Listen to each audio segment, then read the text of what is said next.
അഫ്ഗാനിസ്ഥാൻ ഇനി താലിബാൻ ഭരിക്കും. രാജ്യം പൂർണ്ണമായി പിടിച്ചെടുക്കിയതായി താലിബാൻ വക്താവ് അറിയിച്ചിരിക്കുകയാണ്. ഈ രാജ്യം ഇസ്ലാമിക് എമിറേറ്റ്സ് ഓഫ് അഫ്ഗാനിസ്ഥാൻ എന്നറിയപ്പെടും. ഇസ്ലാമിക് റിപ്പബ്ലിക് ഓഫ് അഫ്ഗാനിസ്ഥാൻ എന്നാണ് നിലവിലെ പേര്. താലിബാൻ കമാൻഡർ മുല്ല അബ്ദുൽ ഗനി ഖാദറാണ് പുതിയ പ്രസിഡന്റ് ആവുന്നതെന്നാണ് വിവരം.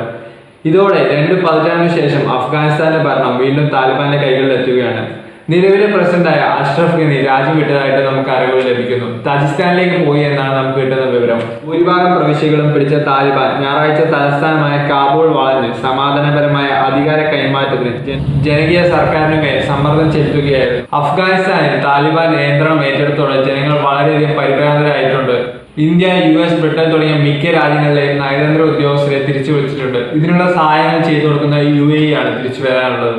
1996 മുല്ല ഒമറിന്റെ നേതൃത്വത്തിൽ താലിബാൻ അഫ്ഗാനിസ്ഥാൻ പിടിച്ചടക്കി 5 വർഷക്കാലത്തോളം ഭരിച്ചു. അതിനുശേഷം 20 വർഷ കാലഘട്ടത്തോളം ആഭ്യന്തര യുദ്ധങ്ങളുമായിട്ട് അഫ്ഗാനിസ്ഥാൻ മുന്നോട്ട് പോയി. അങ്ങനെ ഇപ്പോൾ 2021 വീണ്ടും താലിബാൻ അധികാരം പിടിച്ചെടുക്കുകയാണ്.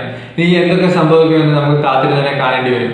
കഴിഞ്ഞ ദിവസങ്ങളിൽ തന്നെ നമ്മൾ കണ്ടതാണ് കയ്യിലുള്ള സേവിങ്സ് എല്ലാം എങ്ങനെയെങ്കിലും വിഡ്രോ ചെയ്തിട്ടും അതേപോലെ തന്നെ വിമാനത്താവളം വഴി രാജ്യം വിടാനുള്ള ശ്രമങ്ങളാണ് ജനങ്ങൾ നടത്തിക്കൊണ്ടിരിക്കുന്നത്. കാരണം 1996 താലിബാൻ സർക്കാർ അധികാരം പിടിച്ചടക്കിയപ്പോൾ അവിടെ എല്ലാ രീതിയിലുള്ള ജനങ്ങൾക്ക് വളരെയധികം ദുസ്സഹമായ ഒരു ജീവിതമായിരുന്നു. കാരണം ഇപ്പോഴത്തെ കണക്കുകൾ പ്രകാരം 20% കൂടുതൽ സ്ത്രീകൾ പാർലമെന്റിലും അതേപോലെ തന്നെ 19% ആളുകൾ നമ്മുടെ സൈന്യത്തിലുമുണ്ട്. അപ്പോൾ താലിബാൻ സർക്കാർ വരികയാണെങ്കിൽ ഇനി അതൊക്കെ എന്താവുമെന്ന് നമുക്ക് കാത്തിരുന്ന് തന്നെ കാണണം. സ്ത്രീ ജീവിതത്തെ എങ്ങനെ താലിബാൻ കൈകാര്യം ചെയ്യുമെന്ന് 1996 തന്നെ കണ്ടതാണ്. അധികാരത്തിലെത്തിയാൽ പഠിക്കാനും ജോലിക്ക് പോകാനും സ്ത്രീകളെ അനുവദിക്കുമെന്നാണ് അവർ പറയുന്നത്. എന്നാൽ ഇപ്പോൾ അവർ നിയന്ത്രണത്തിലുള്ള എല്ലാ സ്ഥലങ്ങളിലും അതേപോലെ 1996 അവർ ഭരിച്ചപ്പോൾ എന്താണ് അവസ്ഥ എന്ന് നമ്മൾ എല്ലാവരും കണ്ടതാണ്. അവിടെയുള്ള ഇപ്പോൾ കഴിഞ്ഞ ദിവസം ഒരു പോസ്റ്റ് ഞാൻ കണ്ടതായിരുന്നു. ഇനി അവിടെയുള്ള ഒരു കോളേജുകളും പ്രവർത്തിക്കില്ല. അതേപോലെ തന്നെ അവിടെ നിന്ന് ഒരു വ്യക്തി പോലും ഗ്രാജുവേറ്റ് അല്ലെങ്കിൽ ഒരു ഗ്രാജുവേഷൻ കഴിഞ്ഞിട്ട് ഒരു സെറമണി ഇനി അവിടെ ഉണ്ടാവില്ല.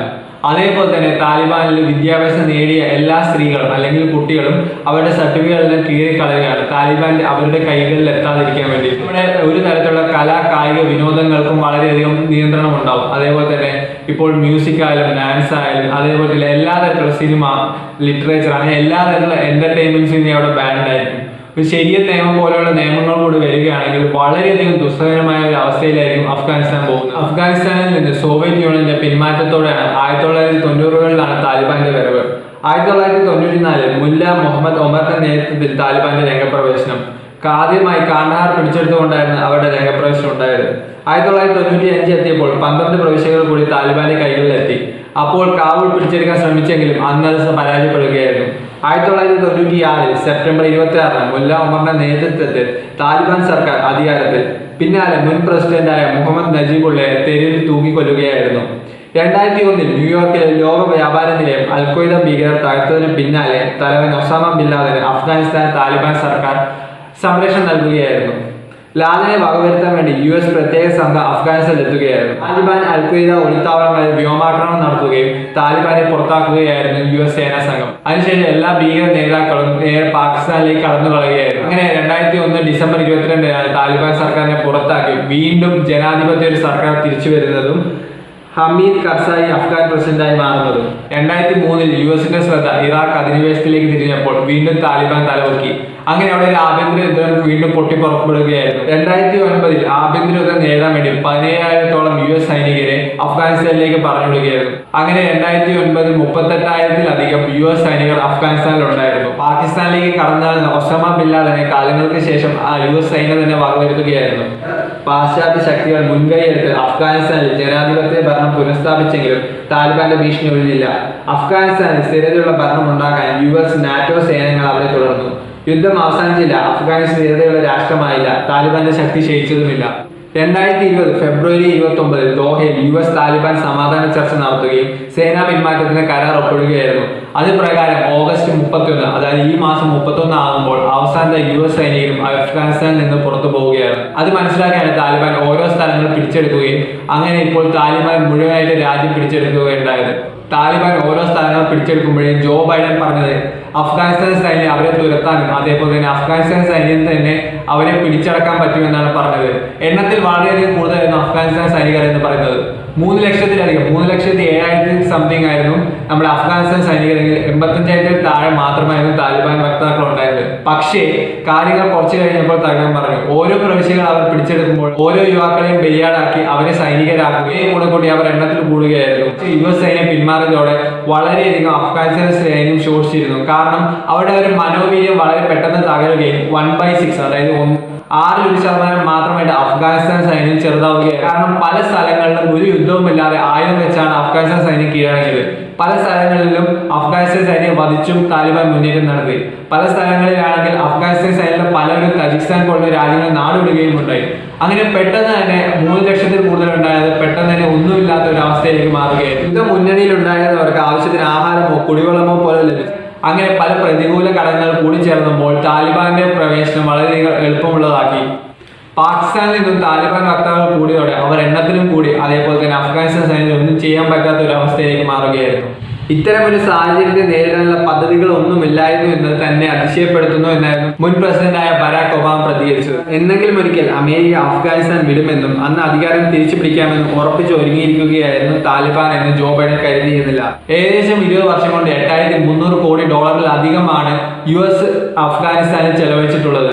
അങ്ങനെ US സേന കെട്ടിപ്പടുത്ത അഫ്ഗാനിസ്ഥാൻ സൈന്യം പൂർണ്ണമായി വിശ്വസിക്കുകയും പക്ഷേ താലിബാന്റെ ഒരേ ഒരു നയം മാത്രമേ ഉണ്ടായിരുന്നുള്ളൂ. വിദേശ ശക്തികളെയും അതേപോലെ തന്നെ ആഭ്യന്തരമായിട്ടുള്ള ശക്തികളെ ഒരുമിച്ച് ഉന്മൂലനം ചെയ്യുക.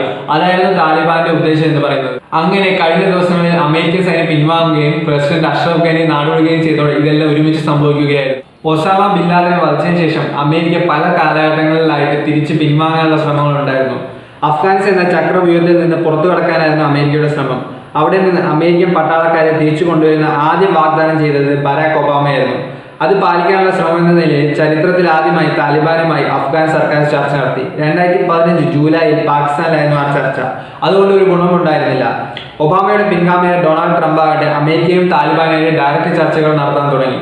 അങ്ങനെ 2020 ഫെബ്രുവരിയിൽ ഉണ്ടാക്കിയ ആ കരാർ പ്രകാരം ഇക്കൊല്ലം മെയ് 1 മുഴുവൻ അമേരിക്കൻ സേനാംഗങ്ങളും അഫ്ഗാനിസ്ഥാൻ വിടേണ്ടതായിരുന്നു. പക്ഷേ അതിപ്പോൾ ഓഗസ്റ്റ് 31 മാറിയിരിക്കുന്നു. ആക്രമണം കുറയ്ക്കുമെന്നും അൽ-ഖ്വയ്ദ ഉൾപ്പെടെയുള്ള അഫ്ഗാനിസ്ഥാനിലെ മറ്റു ഭീകര സംഘടനകളെ നിയന്ത്രിക്കുമെന്നുമായിരുന്നു കരാർ ധാരണകൾ. എന്നാൽ കരാർ ധാരണകൾ താലിബാനും പാലിച്ചില്ല, അതേപോലെ തന്നെ US പാലിച്ചില്ല.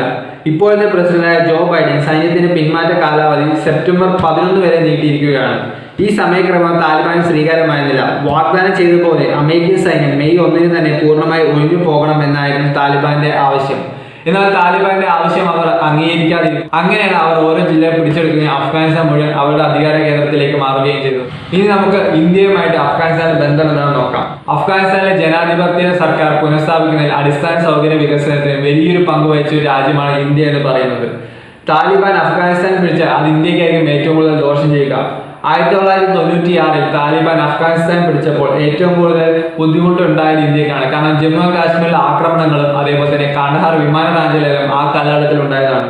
താലിബാനെ സപ്പോർട്ട് ചെയ്യുന്നതിൽ പ്രധാനപ്പെട്ട ഒരു 2 ശക്തികൾ എന്ന് പറയുന്നത് ചൈനയും പാകിസ്ഥാൻ. അമേരിക്ക പിന്മാറുന്നതോടെ ചൈനയും പാകിസ്ഥാനും റഷ്യ പോലുള്ള രാജ്യങ്ങളും താലിബാനായിട്ട് ഡയറക്റ്റ് ചർച്ചകൾ നടത്തുകയും ചൈനയെ സുഹൃത്ത് എന്നാണ് താലിബാൻ വിളിച്ചത്. അപ്പോൾ ചൈനയെ നിക്ഷേപങ്ങൾക്ക് വേണ്ടിയിട്ട് താലിബാൻ അഫ്ഗാനിസ്ഥാനിലേക്ക് ക്ഷണിച്ചിട്ടുമുണ്ട്.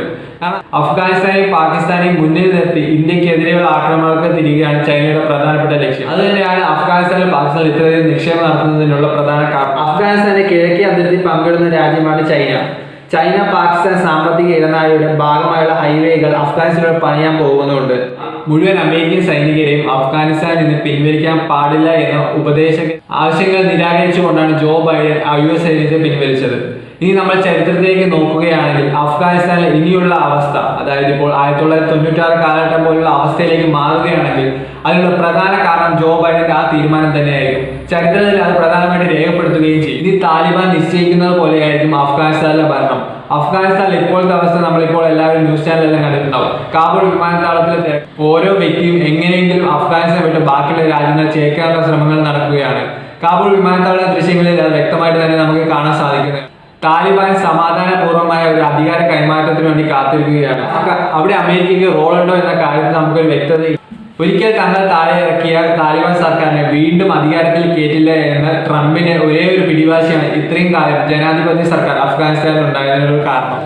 ജോ ബൈഡൻ സൈന്യത്തെ പിൻവലിക്കുമെന്ന് പറഞ്ഞപ്പോൾ തന്നെ താലിബാൻ ശക്തി പ്രാപിക്കുകയും ഓരോ ജില്ലകളായിട്ട് അവർ പിടിച്ചെടുക്കുകയും ഇനിയിപ്പോൾ അവിടെ വരുന്ന 4 കോടിയോളം അഫ്ഗാനിസ്ഥാൻ ജനത എങ്ങനെ മുന്നോട്ട് പോകുന്ന കാര്യം നമുക്കൊരു ഉറപ്പ്. സ്ത്രീകളുടെ ജീവിതമായിരിക്കും ഏറ്റവും കൂടുതൽ ദുസ്സഹമായി. നമ്മൾ നേരത്തെ പറഞ്ഞ പോലെ തന്നെ എല്ലാ രീതിയിലുള്ള എന്റർടൈൻമെന്റും എല്ലാവർക്കും നിരോധിക്കുകയും സ്ത്രീകൾക്ക് പുറത്തിറങ്ങണമെങ്കിൽ ഒരു പുരുഷന്റെ കൂടെ മാത്രമേ പുറത്തിറങ്ങി. അതേപോലെ തന്നെ ഇനി ജോലിയിടങ്ങളിലൊന്നും സ്ത്രീകളുടെ സാന്നിധ്യം പോലെ നമുക്കൊന്നും കാണാൻ സാധിക്കില്ല എന്ന് ഉറപ്പാണ്. വേറെ ഒരു കാര്യം പറയുന്നത് ഇനി അവർക്ക് പൂർണ്ണമായിട്ട് മുഖം മറച്ചുകൊണ്ട് മാത്രമേ പുറത്തിറങ്ങാൻ പാടുള്ളൂ. എല്ലാ രീതിയിലുള്ള ഉപരോധങ്ങൾ ഏറ്റവും കൂടുതൽ അനുഭവിക്കാൻ പോകുന്ന അവിടുത്തെ സ്ത്രീകളായിരിക്കും. പുരുഷന്മാരാണെങ്കിൽ ഈ താടി ഷെയ്വ് ചെയ്യാൻ പാടില്ല, അല്ലെങ്കിൽ താടി വളർത്തിക്കൊണ്ട് മാത്രമേ പുറത്തിറങ്ങാൻ പാടുള്ളൂ. അങ്ങനെ ശരിക്കും പറഞ്ഞാൽ അഫ്ഗാനിസ്ഥാൻ ജനതയുടെ ഇനി ജീവിതം വളരെയധികം പലസ്തീൻ ഇസ്രായേൽ പ്രശ്നം നടന്നപ്പോൾ സേവ് പലസ്തീൻ എന്നും സേവ് ഇസ്രായേൽ എന്നും പറഞ്ഞ് പല രീതിയിലുള്ള ഹാഷ്ടാഗുകളുണ്ട്. പക്ഷെ സേവ് അഫ്ഗാനിസ്ഥാൻ എന്ന് പറഞ്ഞൊരു പോസ്റ്റ് ഞാൻ ഇതുവരെ കണ്ടിട്ടില്ല.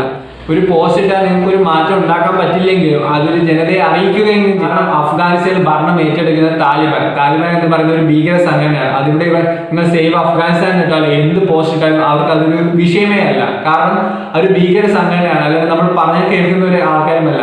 20 വർഷക്കാലമായിട്ട് താലിബാൻ ഇപ്പോഴും നിലനിൽക്കുന്നു. അതിനുള്ള പ്രധാന കാരണം അവർക്ക് ഇപ്പോഴും ഫണ്ട് സോഴ്സസ് ഉണ്ട്. ഇതുവരെ ആയിട്ട് ആ ഫണ്ട് സോഴ്സസ് നമുക്ക് ഇതുവരെ കട്ട് ചെയ്യാൻ സാധിച്ചിട്ടില്ല. ഇപ്പോഴും അവർ നിലനിൽക്കാനുള്ള പ്രധാന കാരണം അത് തന്നെയാണ്. അവർക്കുള്ള ഫണ്ടിങ് ഇപ്പോഴും നടന്നുകൊണ്ടിരിക്കുന്നത്. അത് എവിടുന്നൊക്കെയാണ് വരുന്നത് നമുക്ക് എല്ലാവർക്കും അറിയുന്നുണ്ട്. ആ ഫണ്ട് സോഴ്സസ് കട്ട് ചെയ്യാതെ ഭീകര പ്രവർത്തനങ്ങൾ തടയാനോ അല്ലെങ്കിൽ ഭീകര പ്രവർത്തനങ്ങൾ ഉന്മൂലനം ചെയ്യാനോ നമുക്ക് ഒരിക്കലും സാധിക്കുന്നതല്ല. UN പോലുള്ള ഇന്റർനാഷണൽ ബോഡീസിനുള്ള ഒന്നും ചെയ്യാൻ പറ്റാത്ത ഒരു അവസ്ഥയിലേക്കാണ് കാര്യങ്ങൾ മാറിയിരിക്കുന്നത്. ഇനി അഫ്ഗാനിസ്ഥാനിൽ എന്ത് സംഭവിക്കുന്നത് നമ്മൾ കണ്ടു തന്നെ അറിയേണ്ടി വരും. കാരണം ആ 4 കോടി ആളുകളുടെ ജീവിതം എങ്ങനെയായിരിക്കും നമുക്ക് ഒരിക്കലും പറയാൻ സാധിക്കില്ല. കാരണം താലിബാനാണ് അഫ്ഗാനിസ്ഥാൻ നിയന്ത്രണം ഏറ്റെടുത്തിട്ടുള്ളത്.